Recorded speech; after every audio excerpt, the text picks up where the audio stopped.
Hello students, आज का जो हमारा टॉपिक है वो है general features of organic compounds.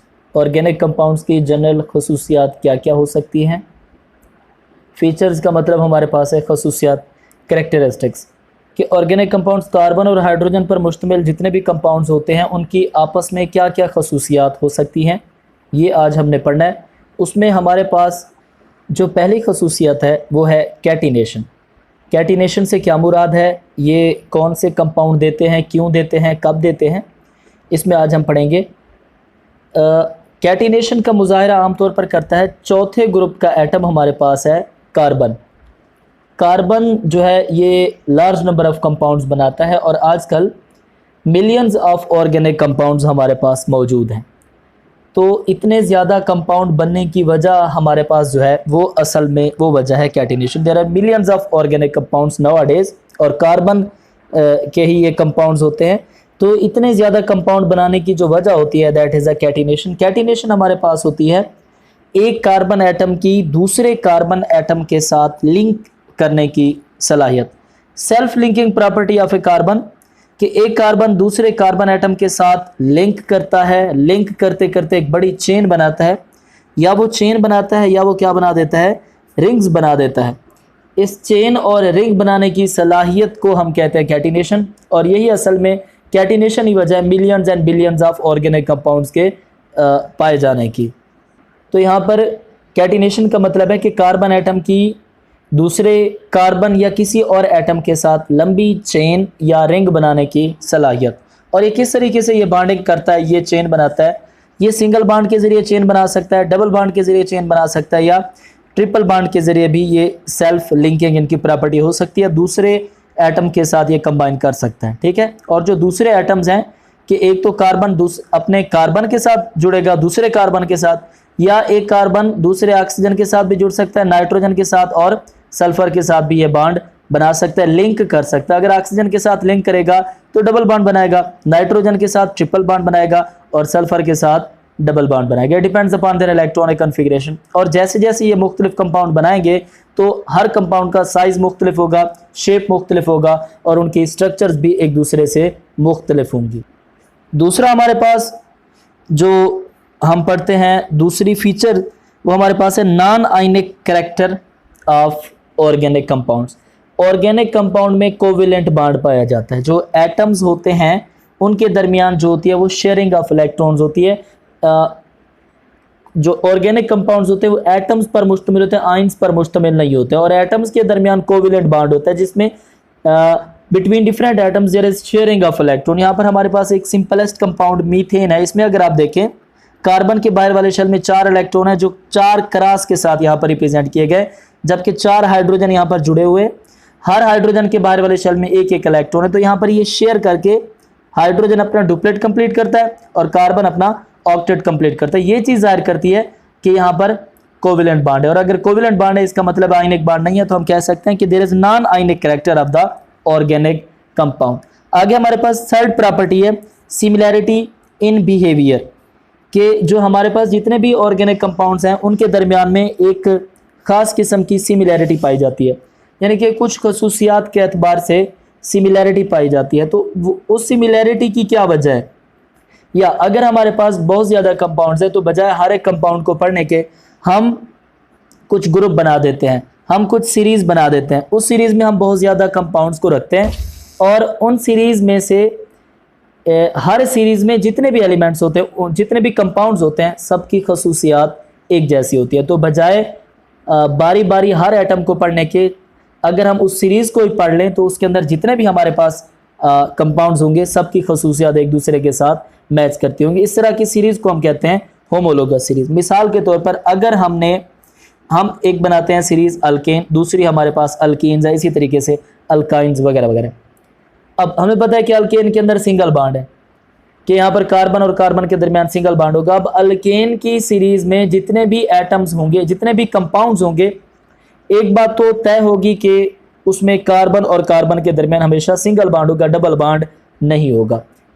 और इसी तरीके से अगर हम अल्कीन्स के बारे में पढ़ेंगे तो कार्बन और कार्बन के दरमियान डबल बॉन्ड होगा। तो अल्कीन की सीरीज़ में जितने भी हमारे पास कंपाउंड्स होंगे उन सब की खसूसियात क्या होंगी, एक जैसी होंगी।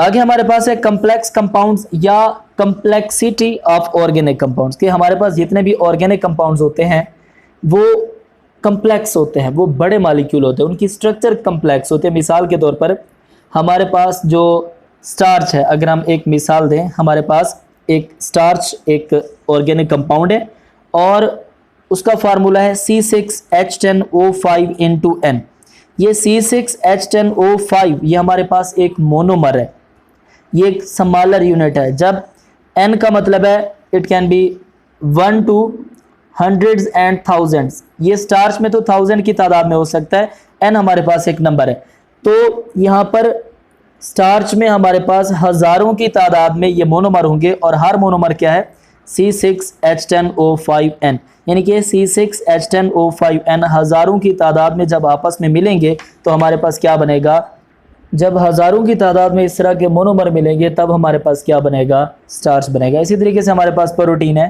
प्रोटीन भी हमारे पास मैक्रो मालिक्यूल है, इसके अंदर अमीनो एसिड्स मौजूद होंगे और बहुत ज़्यादा अमीनो एसिड आपस में मिलेंगे तो हमारे पास प्रोटीन बनेगा।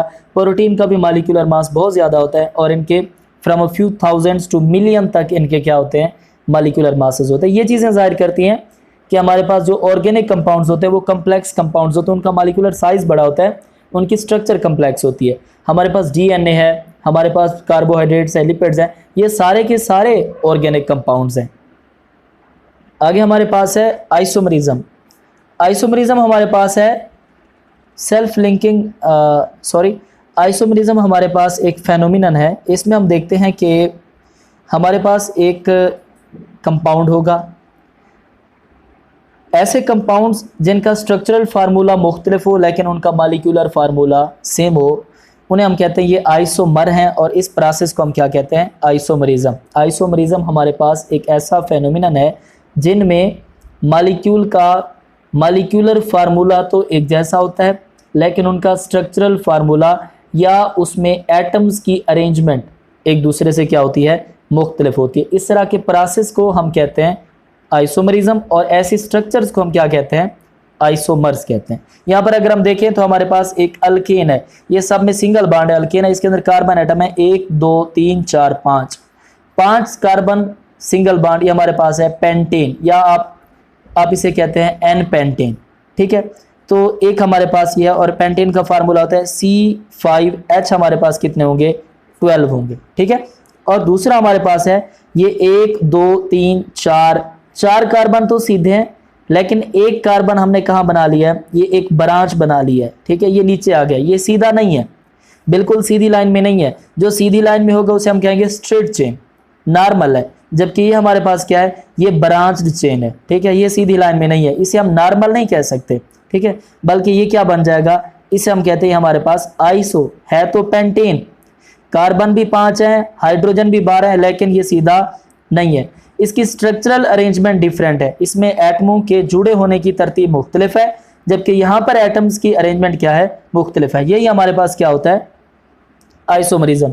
या आपने पढ़ा होगा ग्लूकोज और फ्रक्टोज की स्ट्रक्चरल अरेंजमेंट, वो एक दूसरे के आइसोमर्स होते हैं जबकि उनमें नंबर ऑफ जो एटम्स होते हैं उनकी तादाद सेम होती है। यहाँ पर भी हमारे पास ये स्ट्रक्चरल अरेंजमेंट ये बिल्कुल सीधा है जबकि ये अरेंजमेंट सीधी नहीं है बल्कि इसमें ब्रांच्ड है, इस वजह से हम इसे क्या कहते हैं, ये हमारे पास आइसोपेंटेन है जबकि ये नॉर्मल पेंटेन है, ठीक है, जबकि इनका मॉलिक्यूलर फार्मूला हमारे पास सेम है, दैट इज C5H12। आगे हमारे पास है रेट्स ऑफ ऑर्गेनिक कंपाउंड। जो ऑर्गेनिक कंपाउंड्स होते हैं वो आमतौर पर कोवेलेंट कंपाउंड्स होते हैं और वो बड़े मॉलिक्यूल होते हैं, ठीक है, और इनके आमतौर पर जो रेट्स हैं यानी कि रिएक्ट करने की स्पीड है, रिएक्शन की शरह होती है, वो आमतौर पर क्या होती है, कम होती है। तो हम कहते हैं कि जो ऑर्गेनिक कंपाउंड्स होते हैं उनकी रिएक्शन की स्पीड आमतौर पर क्या होती है, कम होती है। नेक्स्ट हमारे पास है सॉल्युबिलिटी। सॉल्युबिलिटी का मतलब होता है हल पजीरी। इसके बारे में हम पढ़ते हैं कि हमने पढ़ा लाइक डिजॉल्व लाइक, कि पोलर पोलर में हल होंगे, नॉन पोलर में हल होंगे, ठीक है। तो जितने भी हमारे पास ऑर्गेनिक कंपाउंड है वो मोस्टली हमारे पास वो नॉन पोलर होते हैं, इस वजह से वो नॉन पोलर कंपाउंड्स में क्या होंगे, सॉल्युबल होंगे, जबकि पोलर में हल नहीं होंगे। वाटर हमारे पास एक पोलर कंपाउंड है, तो ऑर्गेनिक कंपाउंड वाटर में हल नहीं होंगे, जबकि इसके अलावा नॉन पोलर कंपाउंड्स में, नॉन पोलर सॉल्वेंट्स में हल हो जाएंगे। लाइक हमारे पास है बेंजीन है, ईथर है, एल्डिहाइड है, ETC, ठीक है। That was all about the general features of organic compounds.